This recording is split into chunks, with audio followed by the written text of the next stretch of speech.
Guys अब please देखिए, we are doing that refraction part and refractive index again, ठीक है।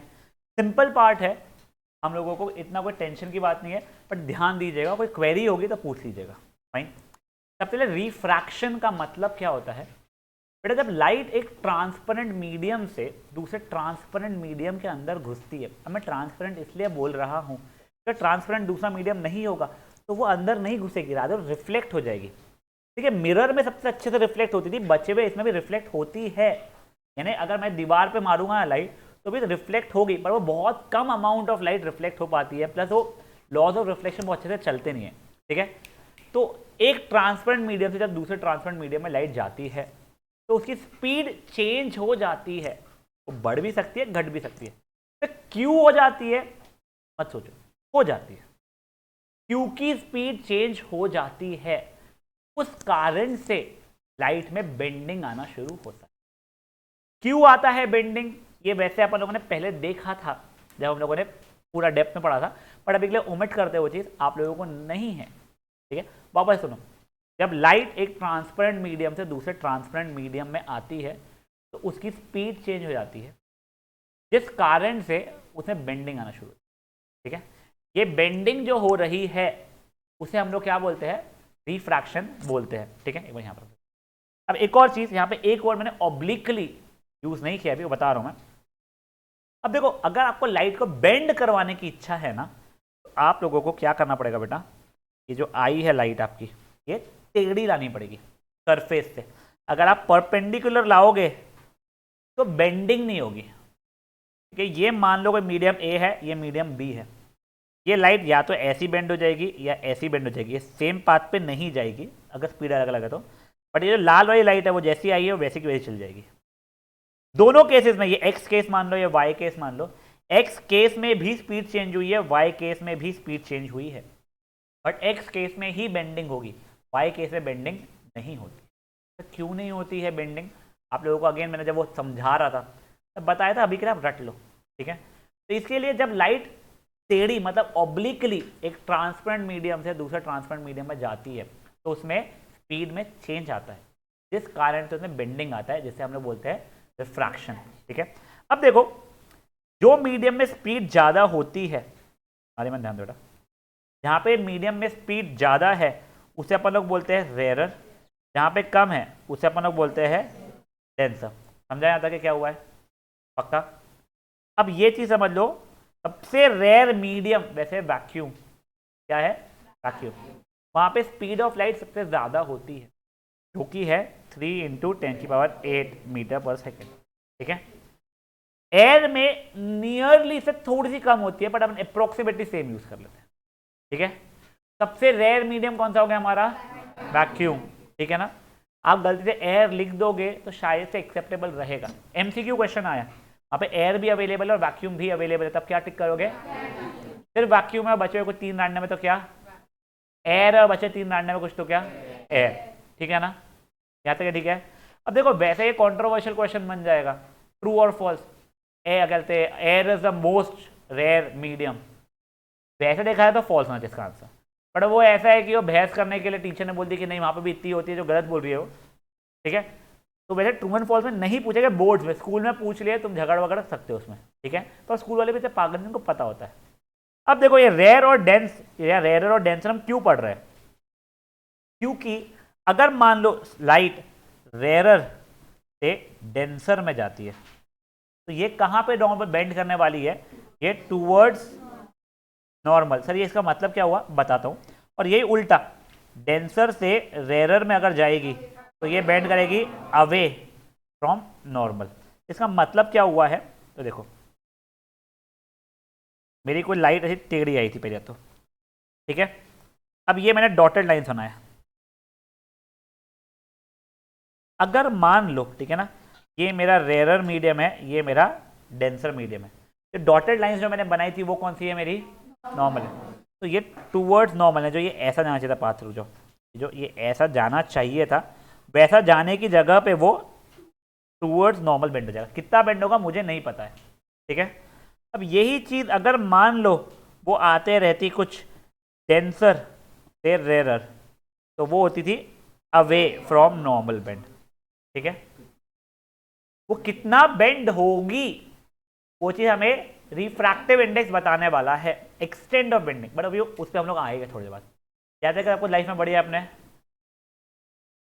नहीं रिफ्रैक्टिव इंडेक्स कोई लाइन नहीं होती बेटा, ये तेरी इंसिडेंट रे है, ये तेरी नॉर्मल है, या तो ये अगर टुवर्ड्स नॉर्मल हुई थी और अवे फ्रॉम नॉर्मल हुई तो ये रिफ्रैक्टेड रे है, ठीक है। रिफ्रैक्टिव इंडेक्स हम पहुंचे ही नहीं अभी तक, एक सेकंड, रिफ्रैक्टिव इंडेक्स हम पहुंचे ही नहीं, वो तो उसने से ही बोला तो बोला हाँ वो सही बोले उसने, ठीक है। तो अभी कंफ्यूज मत हो, बहुत टाइम वहाँ पे उसने। हाँ बेटा कोई कुछ बोला था ऑनलाइन में, आई थिंक आ रहा, बोलिए। सर इंसिडेंट रे और इमर्जेंट रे का एंगल इक्वल होना चाहिए। नहीं बेटा नो, इंसिडेंट रे और इमर्जेंट रे का एंगल डिफरेंट होगा। जो तू बोल रही है ना ग्लास स्लैब वाली एक्टिविटी जो मैं बताऊंगा टू जैक्सन, ठीक है। यहाँ पे इमर्जेंट एंगल है ही नहीं बेटा, ठीक है ना, एक समझिए। अभी देखना बेटा को, यहाँ तक है, ठीक है।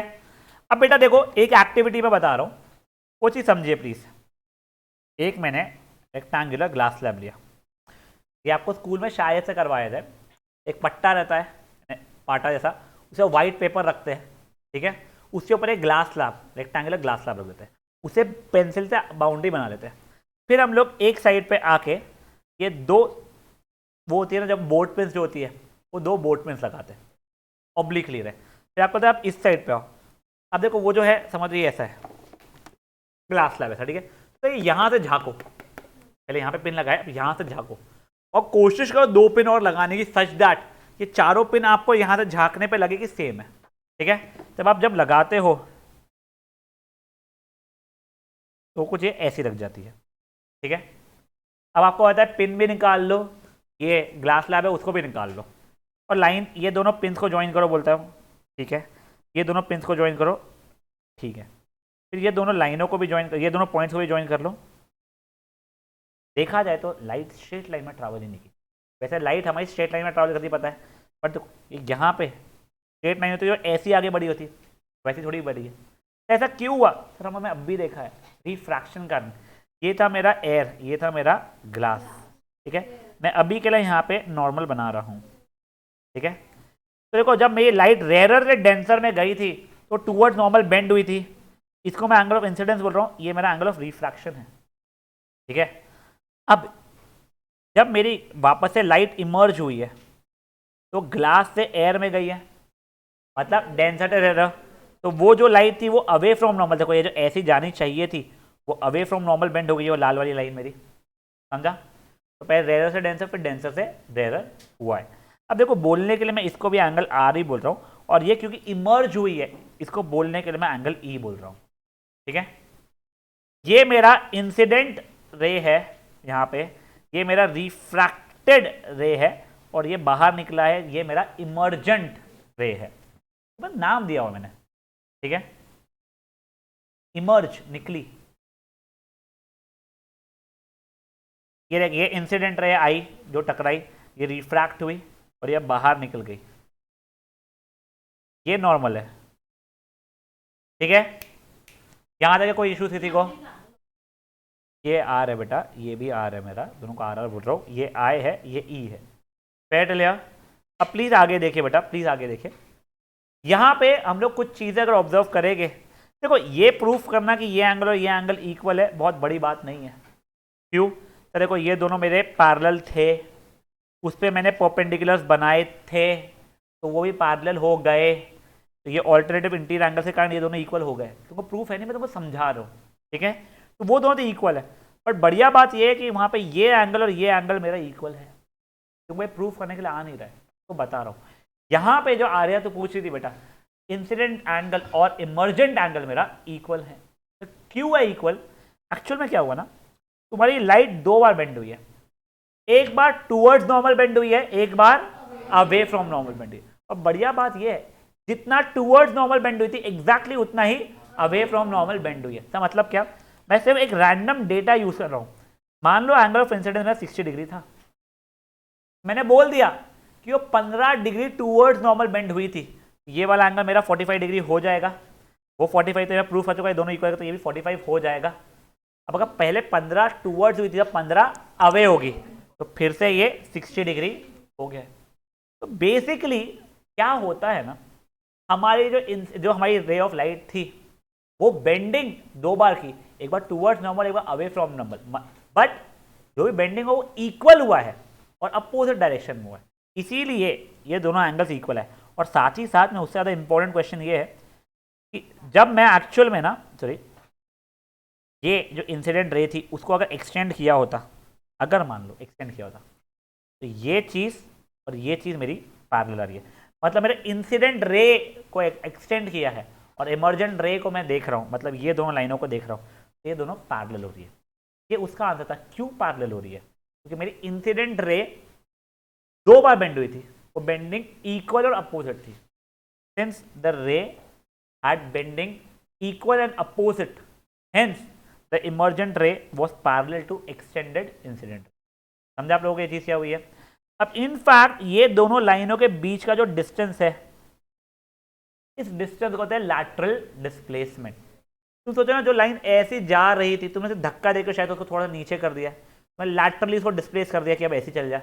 जो लाइन ऐसी जा रही थी, तुम्हें धक्का मारा, ये ऐसा कहीं डायरेक्शन में धक्का मारा, वो इधर शिफ्ट हो गई, अब ऐसे जा रही है। इसे क्या बोलते हैं अपन लोग? Lateral displacement.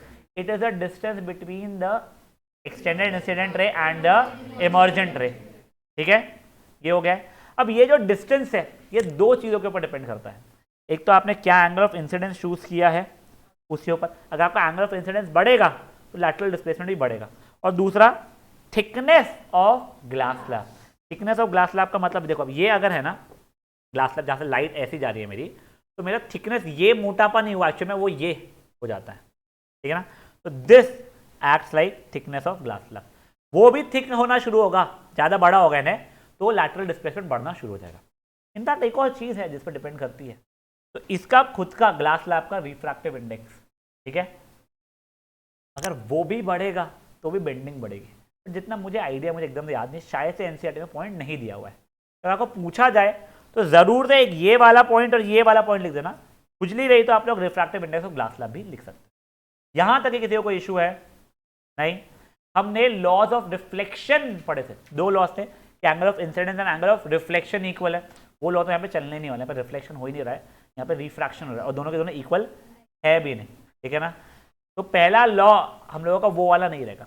एक और हमने लॉ पढ़ा था, incident ray, reflected ray and normal at the point of incidence of the two, ये they lie on the same plane था। वैसा ही यहाँ पे भी लॉ है, इंसिडेंट रे, रिफ्रैक्टेड रे। अब देखो, एक ये और एक ये और नॉर्मल, ये तीनों के तीनों सेम प्लेन पे लाई करते हैं। ठीक है ना, तो the incident ray, the refracted ray and normal, normal कहाँ पे? At point of incidence of the two, at the point of incidence lie on the same plane. ये लॉ तो इजी होता है। सेकेंड लॉ जो है, जिसका नाम स्नेल्स लॉ भी है, वो अभी समझेगा नहीं तुमको। ठीक है, तुम अभी के रट लो, जब तुम ट्रिग्नोमेट्री करोगे तो थोड़ा सा फीलिंग आएगा, फिर हम इसे छोटा मोटा न्यूमेरिकल जो होता है वो देख लेंगे। वो क्या बोलता है? द रेशियो ऑफ, देखो सुनो, रेशियो ऑफ क्या? Sine of angle of incidence. Sine क्या होता है सर? साइन एक फंक्शन है, ट्रिग्नोमेट्रिक फंक्शन है। इसका मतलब क्या होता है? तुम छोड़ो भी, रट लो, जब ट्रिग्नोमेट्री आप मैथ्स में पढ़ोगे, जब पढ़ाता हूं तुमको, तब तुम देख लेना। Sine of angle of incidence to sine of angle of refraction, reflection मत लिखना, रिफ्रैक्शन इज कांस्टेंट। देखो रेशियो था इसलिए ये अपॉन ये लिखा है, for a given colour of light and given pair of media. इसका मतलब क्या हुआ? अब गिवन कलर ऑफ लाइट का और अच्छा एक्सप्लेनेशन नेक्स्ट चैप्टर में देखोगे फिजिक्स के, और गिवन पेयर ऑफ मीडिया का भी आप थोड़ी देर में देख लोगे। ठीक है, अभी के लिए हम लोग ये मान के चल रहे हैं कि हम लोग कोई एक पर्टिकुलर लाइट कलर, यानी व्हाइट लाइट की बात करने वाले मे बी। ठीक है, आप लोगों को फर्क नहीं पड़ता उस चीज़, फेयर एनफ यहाँ तक है। तो मैथमेटिकली स्नेल्स लॉ, जो ये लॉ का नाम है, वो क्या हो गया है? Sine I I upon sine R constant. तो साइन आई का मतलब क्या होता है? कुछ नहीं, वही कुछ वैल्यू आ जाएगी, मे बी 0.25, साइन आर की कुछ वैल्यू आएंगे 0.33 मे बी। ठीक है, तो 0.25 अपॉन 0.33 आपकी कोई वैल्यू देगा, वैसा होता है। ठीक है ना, तो ये कुछ अजीब सा कुछ नहीं आता है, ये तुमको बस एक न्यूमेरिक वैल्यू देता है। इनफैक्ट वो 1 या 1 से कम ही होती है। तो क्यों? अब देखोगे वो भी ट्रिग्नोमेट्री में। ठीक है ना, साइन आर की वैल्यू भी 1 या 1 से कम ही होने वाली है। फेयर एनफ यहाँ तक है। तो ये सेकेंड लॉ जिसका नाम है स्नेल्स लॉ, वो क्या है? Ratio of sine of angle of incidence to sine of angle of refraction is constant for given pair of given colour of light and given pair of media. ठीक है, Snell's law हमेशा हमेशा accurate रहता है, यानी सही देता है, पर वो एक जगह पे फेल हो जाता है, अगर एंगल ऑफ इंसिडेंस आपका 0 आ जाए। अगेन ये आपके एनसीईआरटी में नहीं दिया हुआ है, एक रेफरेंस बुक में क्वेश्चन था, उसलिए मैं आपको बता रहा हूँ। पता हो तो हमेशा अच्छा रहता है। फेयर ना यहाँ तक है, किसी को यहाँ तक कोई क्वेरी है? ये सॉरी नहीं वो रुक जाओ, ठीक है, यहाँ तक ये पक्का सही है। अब ये पार्ट इजी पार्ट लगता है बच्चों को, थियोरी रहता है। अब इसके बाद थोड़ा सा न्यूमेरिकल वाला पार्ट आने वाला है, बट वो भी इतना डिफिकल्ट नहीं है, प्लीज समझो एक चीज, ठीक है। ये देखो, अब मैं 2 सिचुएशन बना रहा हूँ, ठीक है। मेरे पास 2 कंटेनर्स है, मे बी ये कंटेनर है, ये भी एक कंटेनर है, इसमें मैंने वाटर भरा हुआ था, यहाँ पे मे बी मैंने ऑयल भरा हुआ है फॉर एग्जाम्पल, ठीक है। ये एयर है, सनलाइट आई, ठीक है, तो कोई एंगल पे आ रही होगी, क्योंकि दूर से आई तो पैरेलल आती है, तो यहाँ पे भी वही एंगल से आ रही होगी। पहले तो बताओ, एयर ज़्यादा रेयर है या वाटर ज़्यादा रेयर है? तो एयर रेयरेस्ट है, तो वाटर और एयर के बीच में वाटर डेंस है, तो रेयर टू डेंस है, वो कहाँ बेंड होगा? Towards normal. और वो ये एयर और ऑयल में भी होगा टूवर्ड्स नॉर्मल। बात ये नहीं है, बात ये है कौन ज़्यादा बेंड होगा। कैसे बता तेरे को? वो ज़्यादा गुड, चलो अच्छा होगा मैंने ये एग्जांपल ले लिया। वैसे तुम्हारी पहले तो आंसर गलत था कि ऑयल में ज़्यादा बेंड होगा। तुम लोगों को ना आदत क्या है, डेंसिटी जब भी मैं बोलता हूँ तुम भारी पना सोचते हो, करेक्ट। तुमसे पूछूंगा मैं लोहा ज़्यादा डेंस है या कॉटन ज़्यादा डेंस है, तो तुम लोग कह रहे लोहा, कि तुम लोगों को डेंसिटी भारी कौन है ज़्यादा वो सोचने जाता है। यहाँ पे डेंसिटी वर्ड जो हो रहा है ना, वो भारी पने के लिए नहीं हो रहा है। तुम सोचो ही मत जो ज़्यादा भारी रहेगा उसमें ज़्यादा बेंडिंग होगा, बिल्कुल भी ऐसा नहीं है, ठीक है ना। ऑप्टिकल डेंसिटी की बात हो रही है यहाँ पे, तो सर मटेरियल को देख के ऑप्टिकल डेंसिटी कैसे डिफाइन कर पाएंगे? नहीं कर पाओगे। तुम कॉटन और आयरन को देख के बोल पाते थे कौन ज़्यादा भारी है तो कौन ज़्यादा डेंस होने वाला है, वही कहते हैं वाटर और ऑयल में बोल पाओगे। इनफैक्ट ये एग्जाम्पल एक मेरा गलती छूट गया था जब लोग बता रहा था मैं, ठीक है ना। डिफरेंस बिटवीन मास डेंसिटी जो भारीपन का था और ये ऑप्टिकल डेंसिटी जो बेंडिंग का बताएगा आप लोगों को। ऐसा बिल्कुल जरूरी नहीं है कि जो ज़्यादा मास डेंसिटी वाला है वो ही ज़्यादा ऑप्टिकल डेंसिटी वाला होगा, नहीं। यही एग्जाम्पल जो गलती से मैंने ले लिया, और आई एम ग्लैड कि आप लोगों ने अपने आप ही वो मेरे को ला दिया। ऑयल की मास डेंसिटी ज़्यादा होती है बट ऑप्टिकल डेंसिटी कम होती है। क्यों? तुमको कोई फर्क नहीं पड़ता, ठीक है ना। ये वाला एक एग्जाम्पल रट के रखना, कुछ भी नहीं, दूर दूर तक है वो रिलेशन नहीं, इसका सोचना ही नहीं है, ठीक है। अब देखो तुम लोगों को अगर मैं अब यहाँ पूछूं कि कहाँ पे ज़्यादा बेंडिंग होगी, तुम जब कंपैरिजन करना चाहते हो तो एक चीज़ तुमको कंपेयर करना पड़ता है, क्या? Refractive index. रिफ्रैक्टिव इंडेक्स तुम्हें क्या बताएगा कहाँ पे ज़्यादा बेंडिंग होगी, तो वो कितनी होगी अभी की बात नहीं कर रहा हूँ मैं, कहाँ ज़्यादा हो जाएगी वो।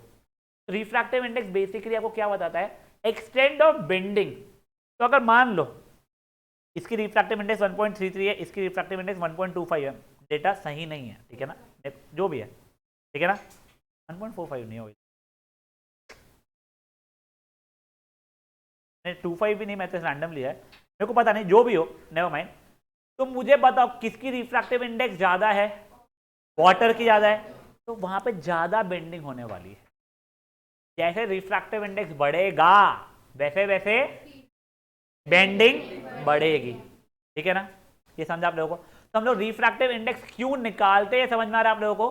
कंपेयर कर पाने के लिए तो 2 मीडियम के इसमें कि कितनी किस में ज़्यादा बेंडिंग हो रही, बट 2 मीडियम ही नहीं, कई बार। अब मैं बता रहा हूँ आपको, अगर मैं आपको बता दूँ ये 30 डिग्री है, अब मुझे अगर पता करना है ना कि ये कितना डिग्री हो जाएगा, उसके लिए भी मुझे रिफ्रैक्टिव इंडेक्स ही यूज करना, कितना बेंड कर पाएगा एक अकेले इसमें भी, वो भी मुझे कौन आता है? Refractive index. तो 2 के बीच में कंपैरिजन बहुत आसान था।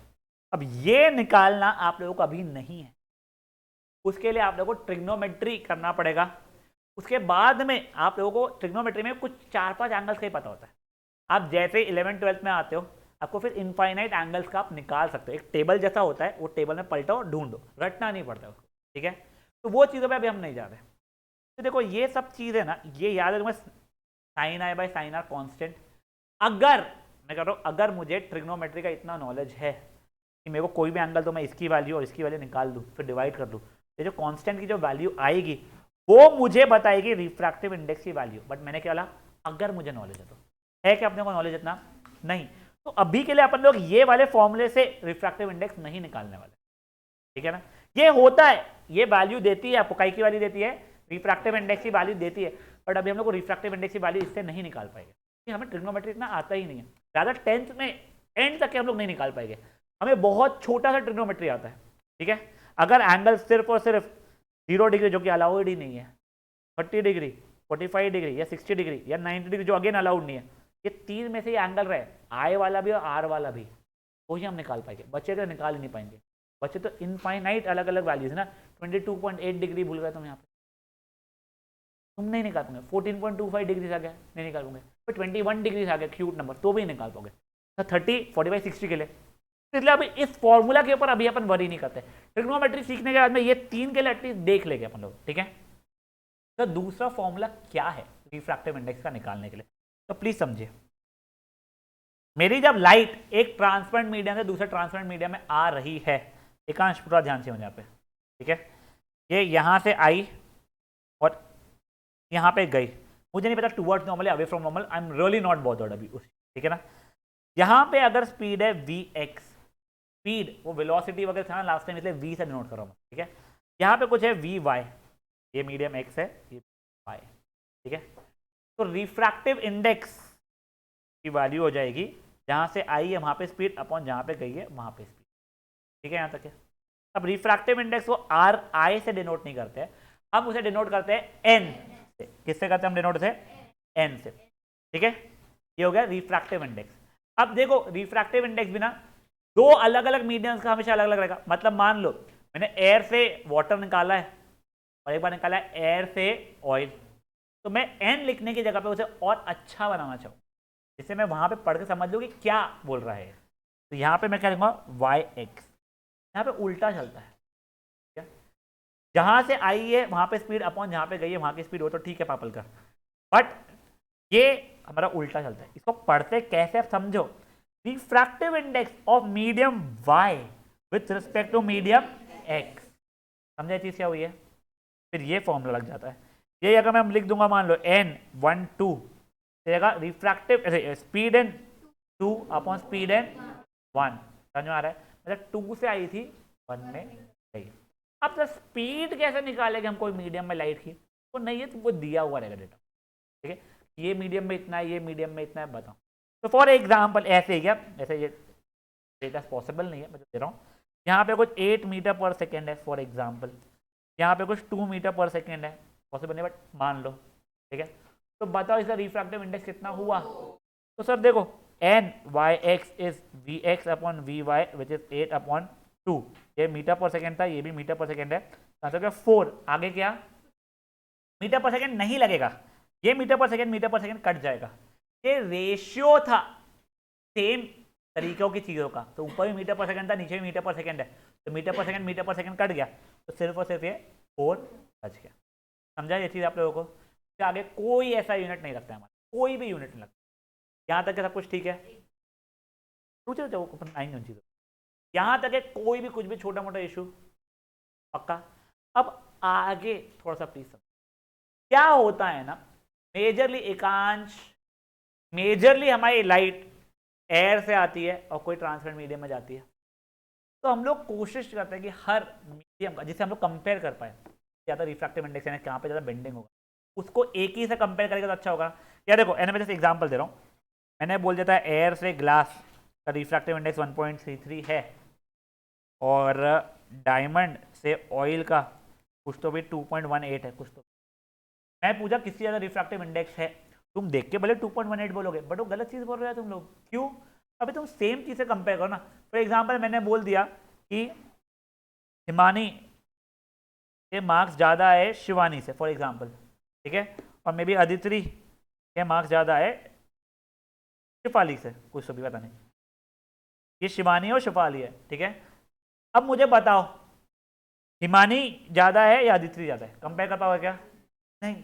जब तक कि मैं तुम लोगों को सेम पर्सन से कंपेयर करके नहीं बताऊंगा तुम नहीं बता पाओगे। तो वैसे जब रिफ्रैक्टिव इंडेक्स में निकाल रहा हूँ तो हमेशा हर एक मीडियम को एक ही मीडियम के रिस्पेक्ट में निकालना चाहिए। तो मीडियम हमने चूज किया वैक्यूम या फिर एयर, एयर के रिस्पेक्ट में हर एक मीडियम का हमने निकाला। सर टेबल आपको एनसीईआरटी में दिया हुआ है, आपको रटना नहीं है। वाटर का if I am not wrong 1.33 होता है, डायमंड का 2.42 होता है। मेरे को ये दो ही पता नहीं क्यों रटे हुए, और भी बहुत सारी चीज़ें, बट सबका किसके रिस्पेक्ट में है? एयर। तो देखो बेसिकली उसमें क्या हो रहा है, वो एयर से आ रही है और वो वाले मीडियम में जा रही है। तो मान लो वाटर था, ठीक है, तो मैं लिखना क्या चाहिए था?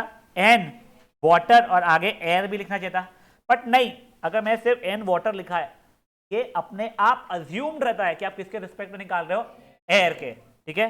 तो यहाँ पे जगह speed of light in air upon speed of light in water, ये वाले इसको जब ऐसा लिखा था इसे बोलते हैं एब्सोल्यूट रिफ्रैक्टिव इंडेक्स। तब हम लोग किसके रिस्पेक्ट में निकाल रहे हैं वो मीडियम का?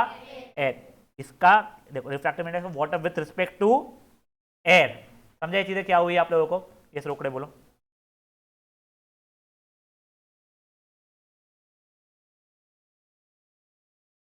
मैंने डायमंड टू ऑयल डाला था उसमें, एयर टू ऑयल नहीं डाला था अभी अर्थ में। नहीं अभी हो जा, वो अपन देखने के हो जा, एयर के रिस्पेक्ट में करूंगा तो फिर ठीक है। हाँ फिर कर देखो, अगर मैंने एयर टू वाटर बोला है और एयर टू ग्लास बोला है फिर मैं कंपेयर कर सकता हूँ, यहाँ तक है, ठीक है। हाँ अब देखो अगर आपका ये उल्टा वाला हो रहा है कुछ तो भी ऐसा, मैं तो ऐसे डायग्राम बना लिया, ये एब्सोल्यूट रिफ्रैक्टिव इंडेक्स है ही नहीं, तब तुम निकाल रहा refractive index of air with respect to water. कोई भी मीडियम का विथ रिस्पेक्ट टू एयर जब हम निकालते हैं तब उसे हम लोग एब्सोल्यूट रिफ्रैक्टिव इंडेक्स बोलते हैं। आपको पूछ लिया जाए कि find what do you mean by absolute refractive index, तो that means finding the refractive index of any medium with respect to air. समझा चीज आप लोगों को क्या हुआ है? एब्सोल्यूट रिफ्रैक्टिव इंडेक्स का क्या होगा ऐसा यूनिट? वो उसका भी कुछ नहीं होगा सर, रिफ्रैक्टिव इंडेक्स का कुछ नहीं तो इसका कहां से हो जाएगा? समझा जाए क्या चल रहा है राघव जान दे? पक्का यहां तक किसी को कोई इशू है? अब देखो अपन लोग क्या दो मीडियम है, एक ए है एक बी है, इनका एब्सोल्यूट रिफ्रैक्टिव इंडेक्स लिख रहा हूं, एक का 1.33 है एक का है 2.42, ठीक है। मुझे बताओ बेंडिंग किसमें ज्यादा होगी? इसमें बेंडिंग ज्यादा होने वाली है, बट अगर मैंने पूछा स्पीड ऑफ लाइट कहां पर ज्यादा होगी तो स्पीड ऑफ लाइट ए में ज्यादा होगी। सर ये क्या चल रहा है? देखो जब मैं कंपैरिजन करता हूं तो जिसकी रिफ्रैक्टिव इंडेक्स वैसे एन से लिखना चाहिए बट मैं ऐसे लिख रहा हूं ज्यादा रहेगी उसकी बेंडिंग ज्यादा रहेगी, बट स्पीड वहां पे लाइट की कम होना शुरू हो जाएगी। तो क्यों? अभी के लिए रट लो, वैसे मैथमेटिकली बहुत इजीली देख सकते हो, बट वो उतने डेप्थ में मत जाओ, तुम फिर कंफ्यूज होना। यहां तक है लाइफ तुम्हारी बिल्कुल मस्त है, टकाटक है, पक्का बोलिए। ए में जा रही है,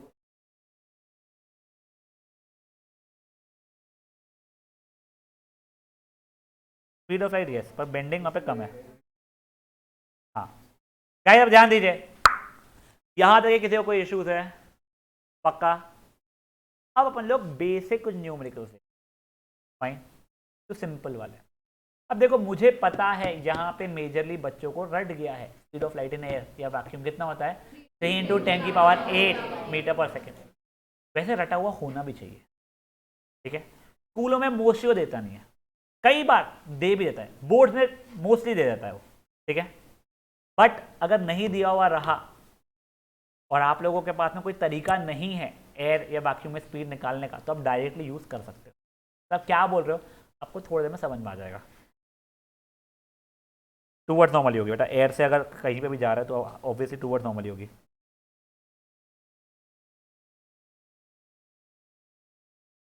देखो अभी मैं कॉम्प्लिकेटेड चीज़ों की तरफ बढ़ा ही नहीं हूँ, जो तुम लोगों को उस दिन बता रहा था ना, वो उतने कॉम्प्लिकेटेड चीज़ों की तरफ नहीं बढ़ रहे अभी हम लोग। अब एक बार के लिए प्लीज ये क्वेश्चन देखना शुरू करो। What is the speed of light in a medium? इसका रिफ्रैक्टिव इंडेक्स इतना है, अगर एयर में स्पीड इतनी है, देखो उसने दे दिया है, मैं अभी के लिए मीडियम को x मान रहा हूँ, तो मुझे एन एक्स का वैसे फॉर्मूला क्या हो जाएगा, speed of light in air upon speed of light in X. तो देखो ये क्या हो जाएगा मेरा 6/5 is equal to 3 into 10⁸ upon, इधर उधर किया तो वी एक्स की वैल्यू आ गई 5 इंटू 3 इंटू 10⁸ ये 1 ज़ा ये 2 ज़ा हुआ। ये गलती मत करना, ये और ये काटने का, वो एक्सपोनेंशियल फॉर्म में नहीं कटेगा वो, ठीक है ना। ये बचेगा 5/2, कितना हो जाएगा वो 2.5 इंटू 10⁸ मीटर पर सेकेंड। बेटा ये स्पीड थी, रिफ्रैक्टिव इंडेक्स नहीं था, ठीक है ना। फेयर एनफ यहाँ तक के पूछा होता अगर, मार्क्स बिल्कुल कटेगा बेटा। मैं अगर तेरे एज के सामने लीटर लिख दूँ चलेगा नहीं बेटा सा, ठीक है। नेक्स्ट देखिए बेटा, एग्जैक्टली वैसा ही क्वेश्चन है यहाँ पे। रिफ्रैक्टिव इंडेक्स ऑफ ग्लास दिया हुआ है आप लोगों को 1.5, आपको speed of light in glass पूछा है। आपके पास में एयर की स्पीड निकालने का कोई तरीका है क्या यहाँ पे दिया हुआ नहीं, तो आपको रटा हुआ जो है वो यूज करना पड़ जाएगा। तो आप क्या बोलोगे, refractive index of glass is equal to speed of light in air upon speed of light in glass, ठीक है। ये इसको कई बार सी से भी डिनोट किया जाता है, ठीक है ना, बट उससे कंफ्यूज मत हो आप लोग। 1.5 is 3 into 10⁸ upon speed of light in glass. ये वी जी इज 3/1.5 हो जाएगा 2 इंटू 10⁸ पर सेकेंड हो जाएगा। यहाँ तक के समझ में आ रहा है पक्का? अगर आप लोग के हाथ में वर्कशीट नहीं है किसी के पास में भी, जब आप बोलोगे तो मैं आप लोगों को भेज दूंगा। अब ये वाले क्वेश्चंस कर लीजिएगा, ठीक है ना। तुझे खत्म नहीं है क्लास मेरी माँ?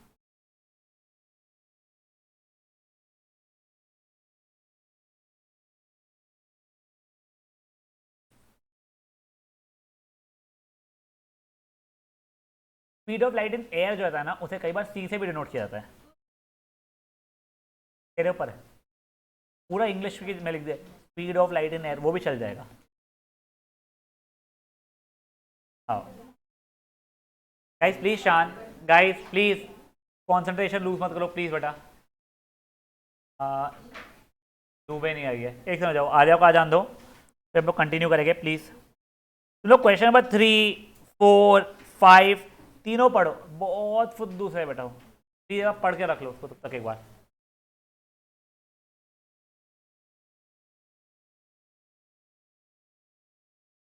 बेटा प्लीज अपने कैमरा ऑन कर लेंगे, तेजल, जाजू, कैसा, मुर्तजा, जारा। चलिए अब देखिए वो आ गई है। क्वेश्चन नंबर 3 अब देखिए बेटा क्या दिया हुआ है। Light enters from air to diamond, refractive index कितना है, आपको स्पीड निकालना है डायमंड में। एयर की स्पीड दे दिया, चलो बधाई है। वैसे कई बच्चे ना ऐसे पूछ सकते थे मे बी, तो 3 इंटू 10⁸ के 3.00 इंटू 10⁸ क्यों लिखा हुआ है। तुम लोग अभी ऐसे ही बोल सकते हो, 11th पे आओगे ना, there something called significant digits होते हैं, कुछ होता है वो 11th में देखेगा। तो अभी के लिए क्या क्यों है ऐसी, ठीक है ना। चलिए तो ये क्या हो जाएगा मेरा, refractive index is equal to speed of light in air upon speed of light in diamond. इधर उधर करूंगा वो डेटा खराब है यार, मैं क्या करूं, अजीब सा आंसर आएगा, ठीक है। ये था question number 3।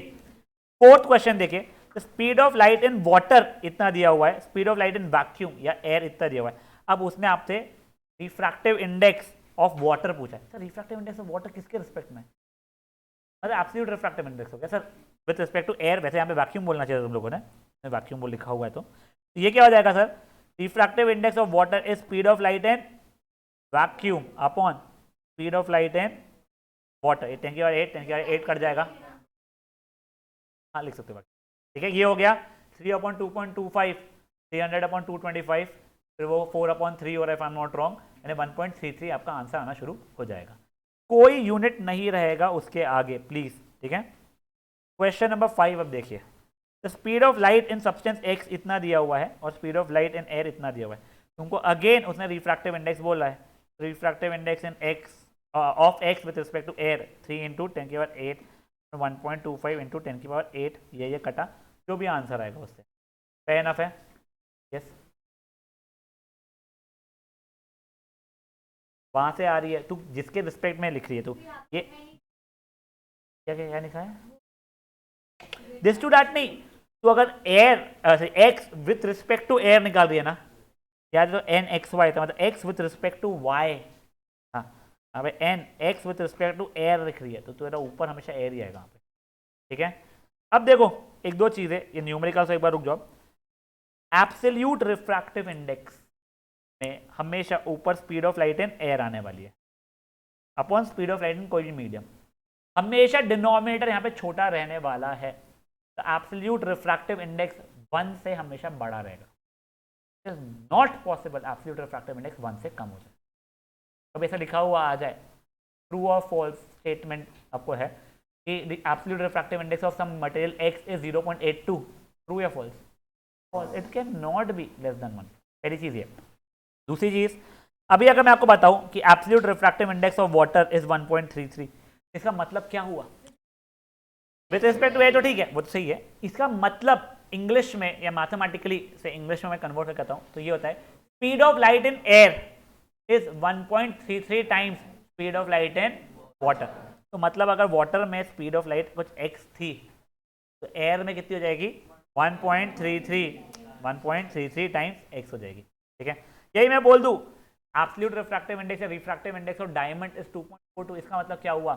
Speed of light in air is 2.42 times speed of light in diamond.